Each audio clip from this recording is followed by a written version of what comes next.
ಹನೂರು ಎನ್ಕೌಂಟರ್ನಲ್ಲಿ ಮೂವರು ಸಾವನ್ನಪ್ಪಿದ ಪ್ರಕರಣಕ್ಕೆ ಸಂಬಂಧಪಟ್ಟಂತೆ ತನಿಖೆಯನ್ನು ಆರಂಭಿಸಿದ್ದಾರೆ ಅರಣ್ಯ ಇಲಾಖೆಯ ಅಧಿಕಾರಿಗಳು. ಹಿರಿಯ ಅರಣ್ಯ ಅಧಿಕಾರಿಗಳಿಂದ ಸಿಬ್ಬಂದಿಗಳ ವಿಚಾರಣೆ ನಡೀತಾ ಇದೆ.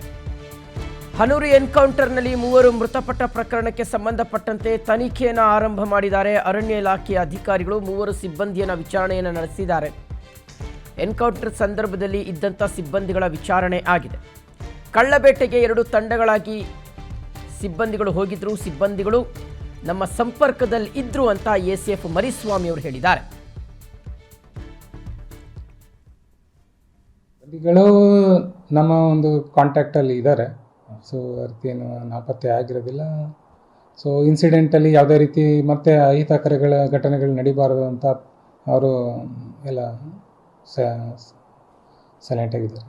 ಇಲ್ಲಪ್ಪ, ಆ ರೀತಿ ನಾವೇಕೆ ಇಫ್ ಇಟ್ ಈಸ್ ನಾವು ಆ ರೀತಿ ಇಡುವಂಥ ಪ್ರಮೇಯನೇ ಉದ್ಭವಿಸೋದಿಲ್ಲ. 4ನೇ ಆರೋಪಿನ ಅವರು ಅಲ್ಲಿಂದ ಏನು ಸ್ಥಳದಿಂದ ಪರಾರಿಯಾಗಿ ಓಡೋಗಿರ್ತಾರೆ. ಇಲ್ಲ ಓಕೆ, ಸೊ ಈ ಎನ್ಕೌಂಟರ್ ಸಂದರ್ಭದಲ್ಲಿ ಯಾವ ಸಿಬ್ಬಂದಿಗಳಿದ್ರಲ್ವ ಅವರನ್ನು ವಿಚಾರಣೆಗೆ ಒಳಪಡಿಸಿದ್ದಾರೆ ಅನ್ನುವ ಮಾಹಿತಿ ಇದೆ ವೀಕ್ಷಕರೇ.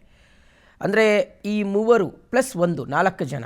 ಈ 4 ಜನ ಯಾತಕ್ಕೋಸ್ಕರ ದಟ್ಟ ಅರಣ್ಯದ ಒಳಗೆ ಹೋಗಿದ್ರು, ದನ ಮೇಯಿಸ್ಕೊಂಡು ಬರೋದಕ್ಕೆ ಕಿಲೋಮೀಟ್ರ್ ಗಟ್ಟಲೆ ಕಾಡಿನೊಳಗಡೆ ಯಾರು ಹೋಗ್ತಾರೆ ಅಥವಾ ದನ ಹುಡ್ಕೊಂಡು ಬರೋದಕ್ಕೆ.